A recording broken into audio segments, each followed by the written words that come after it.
نحمده ونصلي وسلم على رسوله الكريم أما بعد فأعوذ بالله من الشيطان الرجيم بسم الله الرحمن الرحيم ألف لام ميم ذلك الكتاب لا ريب فيه هدى للمتقين صدق الله العظيم ببركة إن الله وملائكته يصلون على النبي يا أيها الذين آمنوا صلوا عليه وسلموا تسليما اللهم صل على سيدنا مولانا محمد وعلى آل سيدنا مولانا محمد وبارك وسلم عليه بآواز بلند الصلاة والسلام عليك يا رسول الله وعلى آلك وأصحابك يا سيدي يا حبيب الله الصلاة والسلام عليك يا سيدي يا نور الله وعلى آلك وأصحابك يا رحمة للعالمين نہتی میری واجب الاحترام علماء زیت شام اس محفل کی جو زینت بنے اور حفاظ کرام اور دیگر یہاں وہ ہستیاں جن کے نام سے واقف نہیں ہوں اللہ تبارک تعالیٰ تمام کا سایہ میرے سر پر قائم و دائم رکھے دیگر میرے بزرگ حضرات سامعین زیت شام میں زیادہ وقت نہیں لوں گا دو باتیں آپ کی خدمت میں عرض کروں گا مختصر میں نے آپ کے سامنے قرآن کریم فرقان حمید کی شروع کی آیات کریمہ تلاوت کرنے کا شرف حاصل کیا اس دنیا میں ایک اصول ہے کہ جب کوئی مصنف کتاب لکھتا ہے اس کی تمہیدی بیان اس کا مقدمہ شروع میں لکھتا ہے تاکہ کتاب پڑھنے والے کو اس کتاب کے بارے میں اسلوب اس کا انداز بیان اس کا پورا لب لباب اس کو معلوم ہو جائے تو رب کریم نے جب اس قرآن کریم کو اتارنا شروع کیا اپنے محبوب کی طرف تو سب سے پہلے فرمایا ذالک الکتاب لا ریب فیہ ھدی للمتقین میں چند ایک باتیں کروں گا کچھ باتیں علماء کی سمجھ میں آئیں گی ہر بات ہر کسی کے لیے نہیں ہوتی کچھ باتیں عامت الناس کے لیے ہوتی ہیں کچھ باتیں نوجوان جو لوگ پڑھے لکھے ہیں جو علم کے قریب ہیں ان کے لیے ہوتی ہیں تو یہاں اللہ تبارک تعالیٰ ارشاد فرماتا ہے ذالک یہ ذالک تشبیہ کے لیے آتا ہے مشبہ اور مشبہی کا ہونا ضروری ہے ذالک الکتاب لا ریب فیہ یہ لا نفی جنس کا ہے ریب اس کا اسم ہے ھدی للمتقین ھدی علماء کہتے ہیں کہ یہ حال واقع ہو رہا ہے حال بیانیہ ہوتا ہے تعلیمیہ ہوتا ہے جو علماء ذرا جانتے ہیں اس چیز کو اتفاقیہ بھی ہوتا ہے تو ھدی للمتقین یہ ہدایت ہے متقین کے لیے میں ایک سوال کرنے لگا ہوں ہر بندے کو سمجھ آئے گی جو پہلے متقی ہے جو پہلے ہی اللہ کا ولی ہے جو پہلے اللہ کے ہاں ایک مقام رکھتا ہے اس کے لیے قرآن ہدایت ہے تو قرآن غرب کے لیے کیسے ہوگا پھر ایک بات میں جو سنانا چاہ رہا ہوں کچھ نہیں گا قرآن کہتا ہے یہ ہدایت ہے متقین کے لیے علامہ نصفی فرماتے ہیں تفسیر مدارک میں کہ متقین سے مراد اولیاء اللہ ہے جو پہلے ہی ولی ہے اگر قرآن ہدایت سے اس کو دے گا ایک بات سمجھ آ رہی ہے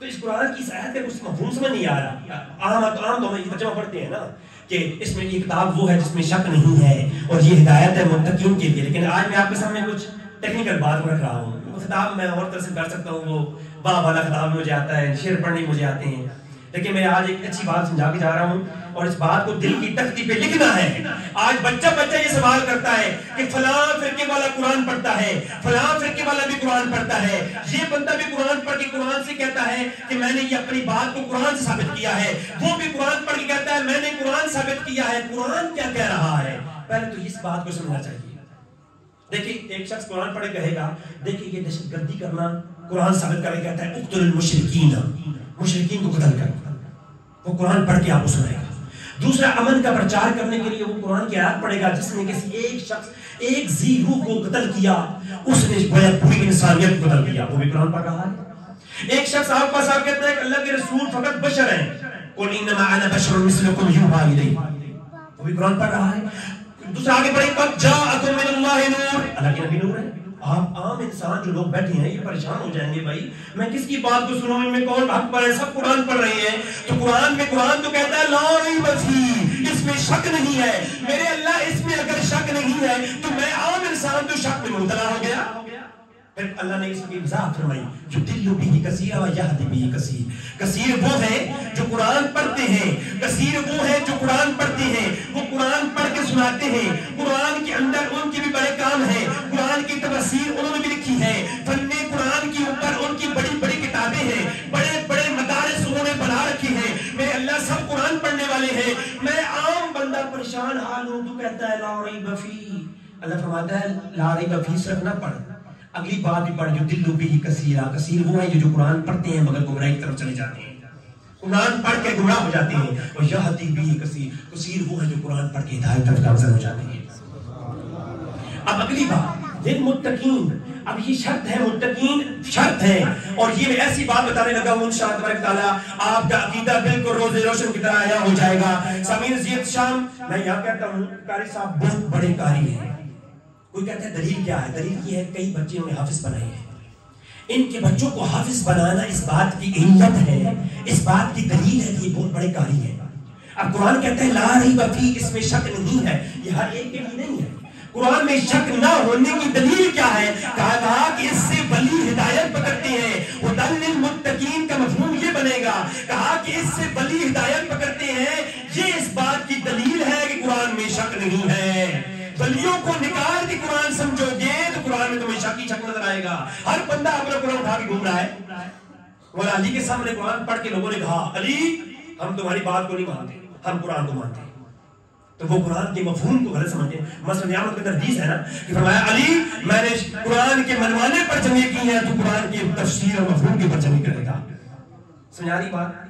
تو کیا ہوا؟ کہا کہ بڑے بڑے مدارس کو نہ دیکھنا، بڑے بڑے علماء کو نہ دیکھنا، ٹی وی پہ آنے بڑے بڑے بڑے علماء کو نہ دیکھنا، یہ نہ دیکھنا قرآن کون پڑھ رہا ہے۔ قرآن کا پڑھنا نہ پڑھنا یہ حق اور باطل کی دلیل نہیں، اگر حق جاننا ہو تو یہ دیکھنا عبد القادر جیلانی کا عقیدہ کیا ہے، یہ دیکھنا پیر مہر علی کا عقیدہ کیا ہے، یہ دیکھنا معین الدین چشتی اجمیری کا عقیدہ کیا ہے، یہ دیکھنا پیر نصیر شاہ کا عقیدہ کیا ہے۔ بڑے بڑے ولیوں کے عقائد کو پڑھنا، ان کے عقیدوں میں تمہیں تعارض نہیں ملے گا، جس طریقے سے قرآن انہوں نے سمجھا ہے اس طریقے سے قرآن سمجھنا، تو پھر لا ریب فیہ، قرآن میں کوئی شک نہیں ہے۔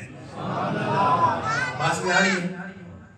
میں آپ سے صرف 7 منٹ اور لوں گا، یہاں تک بات سمجھا چکی کہ قرآن ہر ایک پڑھ کے سنائے، تو اس یہ نہیں دیکھنا کہ قرآن ہر پڑھنے والا حق پر ہے، یہ دیکھنا قرآن اولیاء نے جس طریقے سے سمجھا ہے، اولیاء کے طریقے پر چلنے والا حقیقت کو قرآن کو سمجھنے والا ہے۔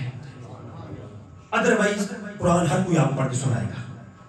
تو سامعین زیت شام، ایک شخص یہ قرآن جس پر نازل ہوا، جب قرآن کا یہ علم اور اعجاز ہے، آج کل تو ہر بندہ کہتا ہے میں قرآن خود سمجھنے والا ہوں، حالانکہ صحابہ کا بھی یہ دعویٰ نہیں تھا۔ صحابہ میں بھی کچھ اعلیٰ صحابہ تھے، حضور نے فرمایا قرآن سمجھنا ہو تو عبداللہ بن عباس کی مقام میں آؤ، قرآن سمجھنا ہے، قرآن کے حقیقی معنی کو سمجھنا ہے تو عبداللہ بن مسعود کی برگاہ میں آؤ۔ کیوں؟ کیونکہ قرآن حقیقی معنوں کے ساتھ سمجھنا ضروری ہے۔ ورنہ تو قادیانی بھی قرآن پڑھتے ہیں، ان قادیانی کی اتنی موٹی موٹی کتابیں میں نے خود پڑھی ہیں جو کہ انہوں نے تفسیر قرآن بھی لکھی ہیں۔ تو قرآن صرف پڑھنا فقط اس بات دلیل نہیں، جب قرآن کا یہ علم رسول اکرم صلی اللہ علیہ وسلم پر نازل ہوا تو حضور کی علم کی شان ہی کچھ اور ہے۔ پھر حضور سے جیسے صحابہ کرام نے سیکھا، صحابہ کرام سے پھر تبع تابعین، تابعین تبع تابعین نے سیکھا، محدثین علماء مفسرین نے سیکھا، اسی طریقے سے ہمیں قرآن کو سمجھنا ہے۔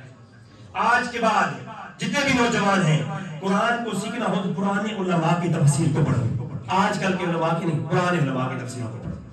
ایک واقعہ جس کو صحیح بخاری میں امام بخاری نے کئی مترجمہ پہ روایت کیا، دیگر کتابوں کے اندر موجود ہے، اور امام ابن جریر طبری سورہ توبہ کی آیت 66 کے شان نزول میں لاتے ہیں۔ اللہ نے شاہ فرمایا لا تعتذروا قد کفرتم بعد ایمانکم، یہ ایمان لانے کے بعد کافر ہو گئے۔ یا اللہ نے یہ اعلان فرمایا کہ یہ ایمان لانے کے بعد کافر ہو گئے۔ کافر کیوں ہو گئے؟ ایک واقعہ، ایک شخص آیا حضور کی برگاہ میں، یا رسول اللہ میری اونٹنی گم ہو گئی ہے، صحیح بخاری میں بھی ہے اور دیگر کتابوں کے اندر بھی ہے۔ آپ کہتا ہے یا رسول اللہ میری اونٹنی گم ہو گئی۔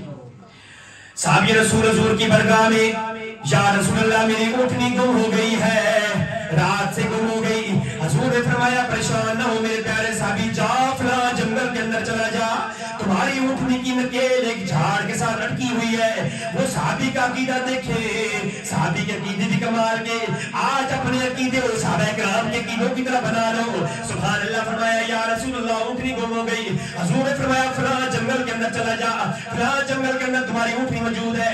کچھ لوگ محفل کے اندر بیٹھے ہیں، منافق ہیں، حضور کی شان علم کو نہیں مانتے، حضور کی نبوت کو نہیں مانتے، اندر سے منافق ہیں، وہ آپس میں سرگوشی کرنے لگے۔ امام ابن جریر طبری رحمت اللہ علیہ اپنی کتاب کے اندر تفسیر ابن جریر کے اندر سورۃ توبہ آیت 66 کے نتیجے لکھتے ہیں، کہتے ہیں حدثنا عن محمد اننا قتفلان بواد قضا و قضا وما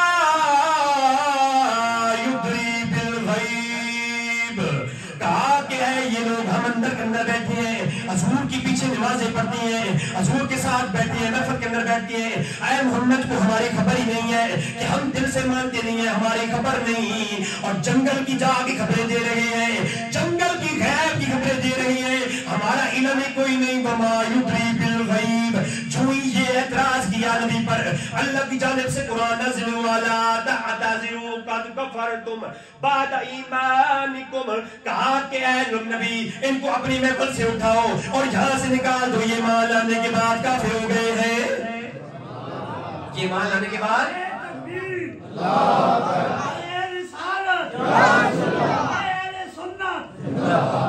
یہ ایمان لانے کے بعد کافر ہو گئے, ایمان لانے کے بعد کافر ہو گئے. کیا کیا ہے, حضور کے علم کے اوپر اعتراض لا دیا. صحیح بخاری ہے سامعین عزیز شام, وقت تھوڑا ہے ورنہ اس بیان کے اوپر, اس عنوان کے اوپر میں مسلسل 10 دن سے خطاب کرتا رہا ہوں, روزانہ نئی سی نئی باتیں پیش کرتا ہوں. اس عنوان اتنا لمبا عنوان ہے, اللہ کے رسول کی شان علم کے اندر اتنی حدیثیں موجود ہے. سامعین عزیز شام صحیح بخاری ہے, لوگ کھڑے ہو کے پوچھنے لگے یا رسول اللہ بتائیں میرا باپ کون ہے. کیا سبحان اللہ, صحیح بخاری کی حدیث. اب ایسی بات پوچھ رہے ہیں, حضور کا چہرے کا رنگ سرخ ہو گیا, قرآن بھی نازل ہوا. ایسی باتیں نبی سے نہ پوچھا کرو جو نبی جواب دے اور تمہیں بری لگے. حضرت عبداللہ بن حذیفہ, آپ نے پوچھا یا رسول اللہ بتائیں میرا باپ کون ہے. اللہ کے رسول نے فرمایا تمہارا باپ حذیفہ ہی ہے. اٹھ کے چلے گئے محفل سے. سامعین عزیز شام گھر پہنچے, ماں بڑی غصے ہوئی, فرمایا ایسے سوال میرے بیٹے نہ کیا کر. دور جاہلیت کے اندر ایسے کام ہو جایا کرتے تھے, ایسے دور جاہلیت ایسا تھا کہ ہم عورتوں کے ساتھ بڑے ظلم ہوتے تھے. اگر آج کچھ ایسا واقعہ ہوتا تو آپ میں نبی کے سامنے شرمسار ہو جاتی. اللہ کے رسول بڑے جذبات میں آ گئے, آپ کے چہرے پر رنگ سرخ ہو گیا. ایک شخص اور کھڑا ہوا کہنے لگا میرے باپ کون ہے. کہا تمہارا باپ سالم کا ذات کردہ غلام ہے. صحیح بخاری. جب یہ باتیں کرنے لگ گئے, حضرت عمر بن خطاب رضی اللہ تعالیٰ عنہ حضور کی بارگاہ میں سامنے مستحق کیا, فرمایا یا رسول اللہ معاف فرما دیجئے, ہم اس کے بعد ایسا کوئی سوال ہی نہیں کریں گے جس پر آپ کو جلال آ جائے.